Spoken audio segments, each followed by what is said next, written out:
کربلائی اردو مرثیے میں ہندوستانی عناصر۔ تعارف: کربلائی اردو مرثیے کا تعلق واقعہ کربلا سے ہے اور کربلا ملک عرب میں ایک مقام ہے۔ اس مقام پر یہ واقعہ رونما ہوا تھا، اس میں شامل حق و باطل کے تمام افراد کا تعلق بھی اسی سرزمین سے تھا۔ وہاں کی زبان، وہاں کی تہذیب، وہاں کا موسم اور ماحول، مناظر فطرت سب ہندوستان کے ماحول و معاشرے سے مختلف ہیں۔ اردو میں کربلائی مرثیے ہندوستان میں لکھے گئے۔ حقیقت کا تقاضا تھا کہ جس شخص، جگہ اور ماحول کے بارے میں کچھ لکھا جائے اس میں حقیقی عکس دکھائی دے، لیکن کربلائی مرثیے کا کلیہ اس بات کی تردید کرتا ہے۔ یہاں حقیقت بیانی ذرا مختلف دکھائی دیتی ہے۔ اس صنف شاعری میں ہے تو کربلائی کہانی ملک عرب کی تہذیب، لیکن اس میں ہندوستانی تہذیب و تاریخ کی عکاسی بھی واضح طور پر محسوس کی جاتی ہے۔ کربلائی مرثیے کے تمام واقعات اگرچہ عرب کی اسلامی تاریخ سے ماخوذ ہیں، لیکن آداب و اطوار، حرکت و عمل اور تہذیبی رکھ رکھاؤ میں ہندوستانیت صاف جھلکتی ہے۔ واقعہ کربلا سے وابستہ افراد کی زبان، تہذیب، رکھ رکھاؤ، آداب، رسوم و قیود، موسم، ماحول میں ہندوستانی عناصر کا شامل ہو جانا کوئی بعید بات نہیں، کیونکہ کوئی بھی فنکار صرف تاریخ پڑھ کر وہاں کی زبان و تہذیب اور اطوار و کردار کو اپنے فن میں کلی طور پر نہیں ڈھال سکتا۔ ایسے میں اس کی اپنی تہذیب و معاشرت کا شامل ہو جانا کوئی بعید بات نہیں۔ کربلائی مرثیے کی یہ وہ تلخ حقیقت ہے جس کا مطالعہ حیرت انگیز بھی ہے اور باعث مسرت بھی۔ سبق کا مقصد: کربلائی اردو مرثیے میں ہندوستانی عناصر کی تلاش و جستجو عرب اور ہندوستان کی تاریخ و تہذیب کے موازنے سے ہی ممکن ہے۔ دونوں ملکوں کی تاریخ و تہذیب کی نشاندہی استدلالی سطح پر کیے جانے کے بعد دونوں میں انفرادیت یا اشتراکیت کو واضح کیا جا سکتا ہے۔ یہ ایک بڑی سچائی ہے کہ دونوں ملکوں کی تاریخ اور تہذیبی تصادم سے ہی اردو مرثیے کی تہذیب اجاگر ہوتی ہے۔ مرثیے کے واقعات کا جتنا گہرا تعلق عرب کی تاریخ سے ہے، ان کی پیشکش میں اتنی ہی ہندوستانی معاشرت کی جھلک دکھائی دیتی ہے۔ بعض ناقدین نے ان عناصر کو کربلائی مرثیے کا بڑا عیب شمار کیا ہے، تو بعض نے کہا ہے کہ مرثیے سے ہر خاص و عام کی دلچسپی قائم کرنے کے لیے ان کی تاریخ و تہذیب کی شمولیت لازمی تھی، تاکہ مرثیے پڑھتے ہوئے ماحول اور واقعات انہیں اپنی لگیں اور طبیعت گراں بار نہ ہو۔ لہٰذا اردو مرثیے میں ہندوستانی عناصر نہ صرف اودھ اور لکھنوی تہذیب کی دین ہے، بلکہ اس سے پہلے اور بعد میں بھی ہندوستان کے ہر خطے کے مرثیہ نگاروں کے یہاں اس روایت کی چہل پہل دکھائی دیتی ہے۔ ہندوستانی عناصر کا مفہوم کیا ہے؟ ہندوستانی عناصر سے مراد ہندوستانی زبان و تہذیب اور ماحول و معاشرہ ہے۔ اس کے دائرے میں آداب و رسوم اور عقائد بھی آتے ہیں۔ ان سب کا مطالعہ اور ان کی نشاندہی تاریخ و تہذیب کے مطالعے سے ہی ممکن ہے۔ ہر ملک کی تاریخ و تہذیب کئی جہتوں اور سطحوں پر ایک دوسرے سے مختلف ہے اور انہی اختلافات سے کسی ایک کا اختصاص قائم ہوتا ہے۔ زبان، ماحول، مناظر فطرت، آداب، رسوم و قیود، خورد و نوش اور بعض لباس و پوشاک یہ وہ عناصر ہیں جن کی بنیاد پر کسی مقام، ملک اور قوم کی الگ پہچان قائم ہوتی ہے۔ ان بنیادوں پر ہندوستان کی بھی الگ ایک پہچان ہے اور اسی پہچان کو ہم ہندوستانی عناصر کے روپ میں دیکھتے ہیں۔ ہندوستان میں کربلائی مرثیہ نگاروں کے سامنے یہ حقیقت واضح تھی کہ صرف مذہبی عقیدت واقعہ کربلا کے کرداروں کو قاری میں محبوب نہیں بنا سکتی، لہٰذا فنکاروں نے ان واقعات میں ہندوستانی تاریخ و تہذیب کو گلا ملا کر پیش کیا اور اسی فن کو دلکش اور جاذب ذہن و نظر بنانے میں کوئی کسر اٹھا نہ رکھی۔ یہی وجہ ہے کہ کربلائی مرثیے کا مطالعہ کرتے ہوئے زبان و مکان کا بودھ ہمارے بیچ हायल नहीं होता और अरब की तारीख़ और एक कौम या फ़िरक़े की अक़ीदत में सब कुछ अपना अपना सा दिखाई देता है। करबलाई मरसिये में हिंदुस्तानी अनासिर। करबलाई उर्दू मरसिये में हिंदुस्तानी अनासिर का अक्स बिला जवाज़ नहीं, उसके पीछे एक नफ्सियाती फ़लसफ़ा है कि करबला मरसिया निगारों के हर अहद में यहाँ की तारीख़, सियासी और तहज़ीबी कशमकश की छाप दिखाई देती है। वाक़या करबला और अहले बैत की अज़मत को अपने ज़माने की हरकतों अमल से मुमासिल करके परखने की कोशिश की गई है। इस बात में कोई शुबा नहीं कि अरबी रहन सहन, आदाब व अतवार, रस्म व रिवाज से मुसलमानों के दिलों में अक़ीदत के जज्बात ज़्यादा होते हैं, लेकिन अदब में महज अक़ीदत से आम कारी में इतनी मोहब्बत पैदा नहीं हो सकती जब तक कि उनमें शामिल अफराद हमारे आस पास के जीते जागते किरदार की तरह दिखाई न दें। करबलाई मरसिये के साथ एक बड़ा अलमिया ये है कि उसे हमेशा मजहबी ऐनक से देखने की कोशिश की गई। मज़हब एक ऐसा हसास पहलू है जहाँ सिर्फ इश्क का दखल होता है, अक्ल महव तमाशाए लबे बाम होती है। हाल ये है कि करबलाई मरसिया खालिस मज़हब नहीं, मज़हब अदब के लिबादे में है। मज़हब अदब के लिबादे में है और अदब तनकीद से अलग नहीं हो सकता।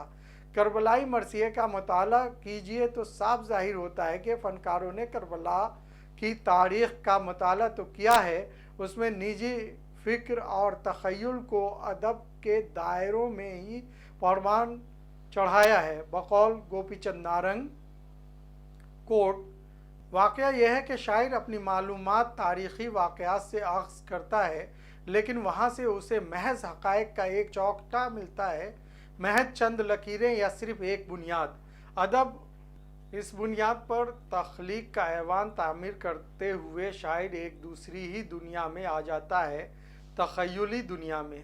तख़य्युल की सतह पर उसे एक गुमशुदा दुनिया की एक नई दुनिया की बाज़ियाफ़्त करनी पड़ती है। इस काम में बहुत सा मसाला बिलखुसूस जज्बाती, इमरानियाती रवैया, मुआशरती मोटिव्स और दूसरे क्वाइफ गिरदो पेश की दुनिया से लेने पड़ते हैं।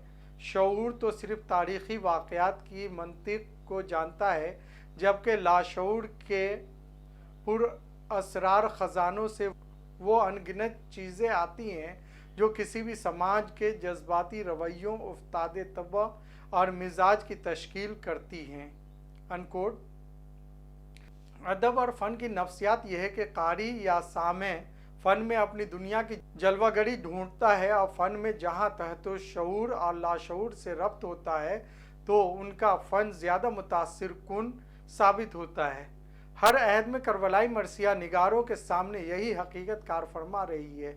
उर्दू में करबलाई मरसिये की मकबूलियत से ये अंदाज़ा होता है कि उसकी तहज़ीबी फ़िज़ा में अपनाइयत है, जिसकी बुनियाद उन तहज़ीबी जुज़ियात और अनासिर में है जिनकी जड़ें हिंदुस्तानी तहज़ीब में दूर दूर तक फैली हुई है। ये तहज़ीबी जड़ें यहाँ के हर फ़िरक़े और कौम में पेवस्त हैं। अगर कहीं सफ़र का ज़िक्र है तो ये सफ़र हिंदुस्तान के किसी ख़ित्ते से वाबस्ता नज़र आता है। आदाब व तहज़ीब और रस्म व रिवाज में हिंदुस्तानी पन झलकता है। ज़मा आज़ुर्दा के बकौल, कोट, उर्दू मरसिये में पेश किए जाने वाले किसी भी हीरो को सामने रखिए। अगर इस मरसिये की मदद से उस शख्सियत की ज़िंदगी का खाका आप खींचना चाहें तो आपको उसके नाम और मुकाम के अलावा हर वस्फ अवध की किसी शख्सियत का नज़र आएगा। अनकोट। करबलाई मरसिये के बयान में वुसअत वाक़या करबला के पहलुओं को बयान करने में सहूलत की असल वजह अपनी तहज़ीब से क़ुर्बत है। अगर यही तहज़ीब खालिस अरब की होती और उसके लिए तारीख़ी हकीकत की क़ैदोबंद होती तो ये मुमकिन नहीं हो पाता। मज़हब व मिल्लत का लिहाज किए बिना करबलाई मरसिये में हर तबके, फ़िरके और अवाम व ख़ास की शमूलियत के पीछे यही हकीकत कार फरमा रही है। हर फ़िरक़ा के फ़नकारों ने मरसिये में तबा आजमाई की और आज़ादारी के एहतराम में भी बढ़ चढ़ कर हिस्सा लिया। करबलाई मरसिये का आज़ादारी और तहज़ीब और समाज से गहरा रिश्ता रहा है। इसी तहज़ीबी हम आहंगी से आज़ादारी में हर मजहब व मसलक के अफराद आंसुओं की नजराने पेश करते नज़र आते हैं। करबलाई मरसिये में जुनूब से शुमाल तक के सफ़र में ये तहजीब हर जानिब बिखरी हुई है। उस शहीद इंसानियत की याद हर साल मुहर्रम में मुसलमानों के अलावा हिंदू भी नहायत एहतराम के साथ मनाते हैं। दक्कन और अवध दोनों की तारीख़ी तहजीब इस बात की शाहिद है। नवाब आसिफुद्दौला और उनके बाद के हुक्मरानों के ज़माने में हिंदुओं के इमाम बाड़े और उनकी मस्जिदें अब तक मौजूद हैं। करबलाई मरसिये में हिंदुस्तानी अनासिर की अक्कासी का मुताला एक दिलचस्प हकीकत का इंकशाफ करता है, लेकिन करबलाई मरसिये में हिंदुस्तानी अनासिर की निशानदही हम तभी कर सकते हैं जब दोनों मुल्कों की तारीख़ और तहजीब का इल्म हमारे पास हो। करबलाई उर्दू मरसियों के तमाम तर वाक़यात मैदान करबला और अरब कौम से वाबस्ता हैं, मगर उर्दू मरसिया निगारों ने हिंदुस्तान में रहकर उसमें अपनी तारीख़ व तहजीब को शेरो शकर कर दिया है। अपने समाज, अपनी तारीख़ और अपने मकामी एहसासात से करबलाई मरसियों को इतना आरास्ता कर दिया है कि ये सारे वाक़यात हमारी हिंदुस्तानी तहजीब की पैदावार लगते हैं। उनमें कहीं न कहीं किसी सूरत में हिंदुस्तानी अनासिर की झलक मौजूद है। सैयद अकील रिजवी ने करबलाई उर्दू मरसिये की समाजियात पर एक बड़ा तहकीकी काम किया है। वो लिखते हैं, कोट, मरसिये की तनकीद में जांच परख का ये शऊर, उनका तज्जिया बहुत से दिलचस्प नताइज बरामद कर सकता है और इस तरह मरसिया सिर्फ रोने रुलाने से आगे बढ़कर तहजीबी और इमरानी तारीख़ को मुरत्तिब करने में भी खासा मददगार साबित होगा। हर दौर अपने तौर तरीक़े, अपना अंदाज़े पेशकश इसलिए बदलता है कि हर दौर का इंसान अपनी मुआशी और तहजीबी सूरतों में एक ही रहता है। अनकोट। करबलाई मरसिये में हिंदुस्तानी अनासिर की तलाश करते हुए जब हम उर्दू मरसियों का मुतालिया करते हैं तो उसके पहले नक्श नौसरहार की जानिब हमारा ज़हन मरकूज़ होता है। नौसरहार के एक हिस्से में अशरफ बियाबानी ने हज़रत ज़ैनब का सरापा इस तरह बयान किया है, ज़ैनब है उसका नाम, नैन सिलोने जीवन या दाम, माथा जानो सूरज बाट, या के जानो चांद ललाट, दांत बतीसी तैसी जान, जैसे बिरनिया कैरी कान। इन अशार के पस मंज़र में कोई हिंदुस्तानी हसीना खड़ी है, फिर एक महाकात निगारी का बयान शहादत हुसैन के हवाले से देखिए, ले गया गगन पर, गगन सारा लोहो भर, दूक ने लंका पकड़ी आग, जल जल कोयला हुई हलाक। इन अशार में मुकामी असरात साफ झलकते हैं। शायर ने फ़िज़ा की अलमनाकी बयान करने में लंका का जलकर कोयला होना लिखा है और लंका जलने की तारीख़ का हिंदुस्तान की तहज़ीब व रिवायत से बड़ा गहरा रिश्ता है। शुमाली हिंद में करबलाई मरसिया निगारी और अज़ादारी औरंगज़ेब के ज़माने से ही मिलती है। उस अहद के कुछ अशार मुलाहिज़ा कीजिए। पैगंबर भी आए मोहम्मद के साथ, क्या गम व ज़ारी और मातम की बात, चार यारों ने आके जारी किया, बहुत गम उन्होंने ये भारी किया।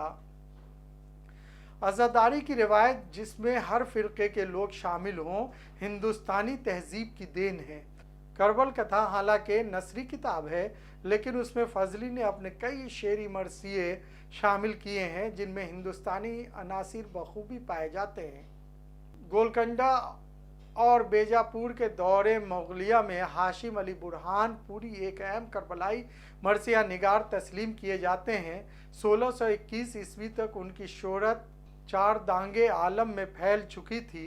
जनाब कासिम हज़रत अली असग़र की शहादतों का बयान हाशिम अली का ख़ास मौजू था। ज़ैल के चंद अशार मुलाहिज़ा कीजिए। अफसोस है हज़ार के नौशा गुज़र गया, रोती दुल्हन को छोड़ घूंघट में किधर गया, कासिम कहे दिखाओ शताबी लगन मेरा, मुझ हाथ में ले आओ बधाओ कगन मेरा। ए नजूमी शाहजादे का दिखाते हैं लगन, खोल पुत्रा तू शताबी सो बता हमको शगुन। ए नूरे चश्मे मुस्तफ़ा कासिम भयाते क्यों नहीं, रोते कही नौशा की माँ नौबत धराते क्यों नहीं। है रंगीला लाल सारा अपने लहू में गुल अनार, है रंगीला लाल सारा अपने लहू में गुले अनार। हाय देखो उस बने के गाल ऊपर लगना गुलाल। हाशिम अली बुरहानपुरी के करबलाई मरसिए के मज़कूरा अशार में दुल्हन का घूंघट काट कर बैठना, शादी ब्याह से कब्ल किसी नजूमी या पंडित को बुलाकर शादी का मुहूर्त निकालने के लिए पत्रा देखने की ताकीद करना और शगुन भरे दिन का निकालना, शादी ब्याह में माँ का नौबत धरना, ये सारी अलामात हिंदुस्तानी तहजीबी अनासिर की जीती जागती तस्वीरें पेश करती हैं। आखिरी शेर में अहले बैत के किसी फ़र्द की शहादत के बाद उसकी हालत ज़ार का नक्शा खींचते हुए शायर ने खून में लथपथ शहीद करबला के गाल को गुलाल के लगने से तशबीह दी है। हमारे हिंदुस्तानी रस्म व रिवाज के मुताबिक एक त्यौहार होली ऐसा होता है जिसमें हम रंगों से एक दूसरे के कपड़े या चेहरे रंग देते हैं। उन रंगों में गुलाबी रंग को ख़ास अहमियत हासिल है, उसे गुलाल से मौसूम करते हैं। ये रस्म भी नस्ल दर नस्ल चलती आ रही है। करबल कथा में फजली के करबलाई मरसियों में हिंदुस्तानी अनासिर का रंग देखिए। जो मुझ अकबर की खबर लावे शेताब, यानी कूफियों पर हुआ वो फतह याब, उसको दूं ज़र ज़ेवर अपना बेहिसाब, मुँह भरे शीरनी से अरमान है।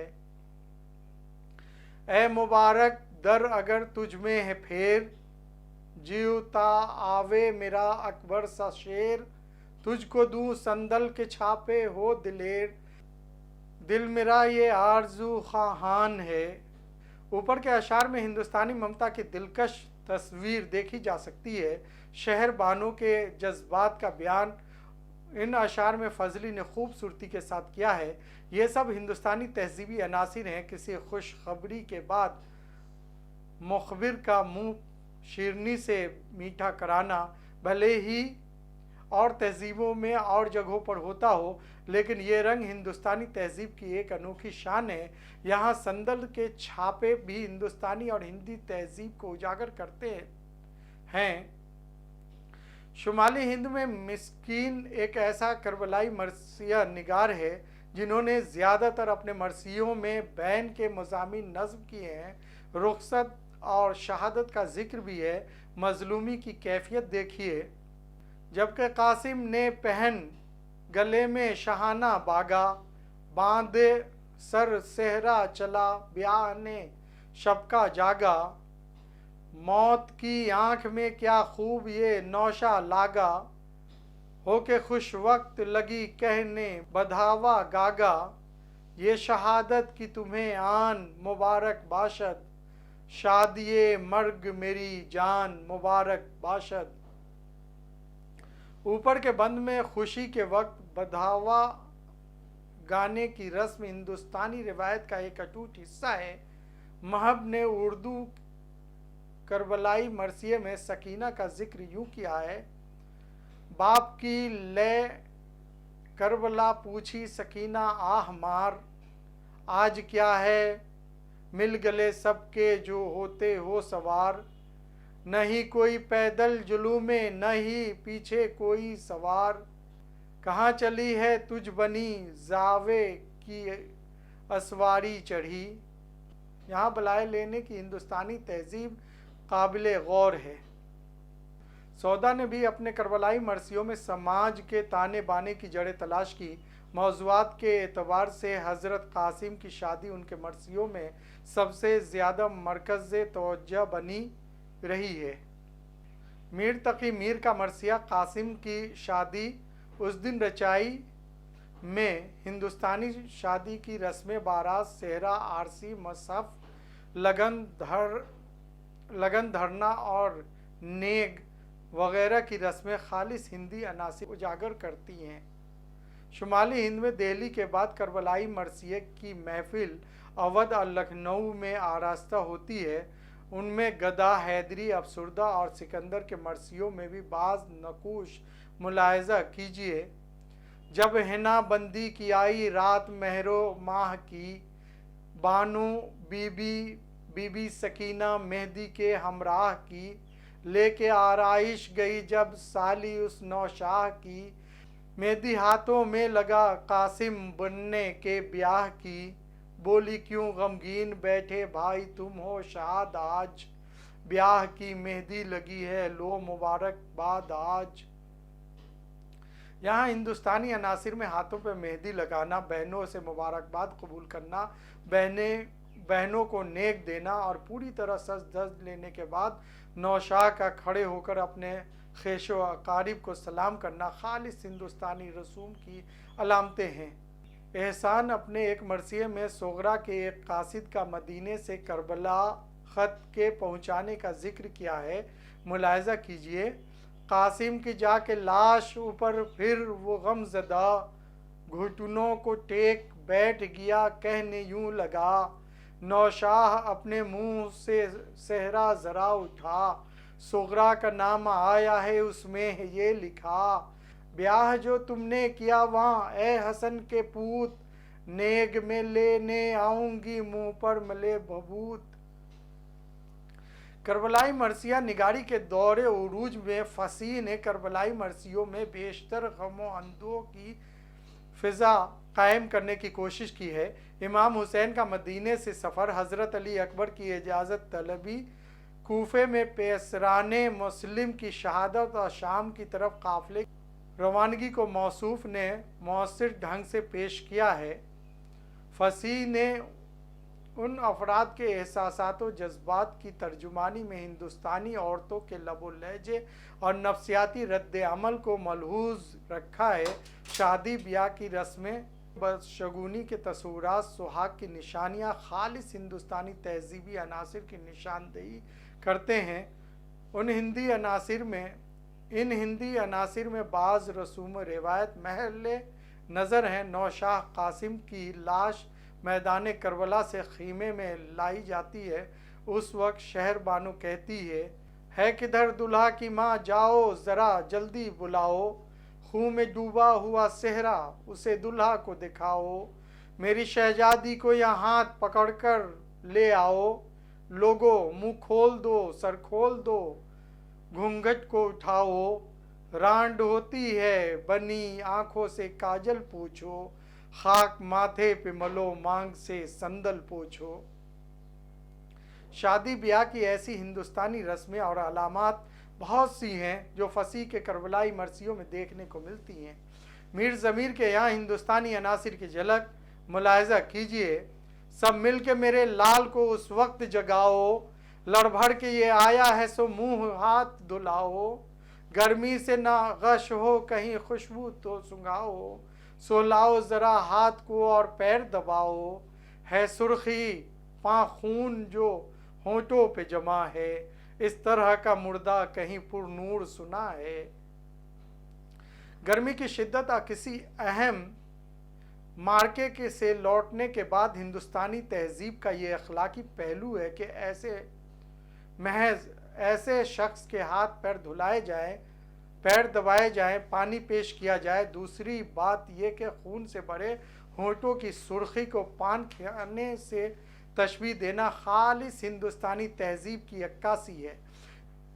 شاد عظیم آبادی اپنی کتاب فکر بلیغ کے حصہ دوم میں ایک جگہ لکھتے ہیں کہ دلگیر تو خاندانی ہندو تھے، لیکن مسلمانوں کے مراسم، مستورات اور ان کے بچوں کی باتیں اس طرح بیان کرتے ہیں کہ حیرت ہوتی ہے۔ دلگیر نے اپنے کربلائی مرثیوں میں رسول کے گھرانے کو اپنے عہد کے شرفاء کے ایک مشترکہ خاندان کی شکل میں پیش کیا ہے۔ مرد، عورت اور بچے کا لحاظ اور یہ رسوم و خیالات لکھنوی تہذیب کی پیداوار ہے۔ करबलाई मरसिया निगारी में अनीस व दबीर का दौर उरूज की मंजिल तस्लीम किया जाता है। इन दोनों बाकमालों के यहाँ नाक़िदीन व मुहक्किकीन ने हिंदुस्तानी तहज़ीब व अनासिर के नकूश वाफर मकामात पर तलाश किए हैं। अब्दुस्सलाम नदवी, कलीमुद्दीन अहमद, गोपी चंद नारंग, बेगम सालेहा आबिद हुसैन नामी अंसारी, जमा आजुर्दा, सैयद मोहम्मद अकील रिजवी और मसीहुज़्ज़मा वगैरह ने करबलाई मरसिए के हिंदुस्तानी अनासिर पर खुसूसी तवज्जो की है।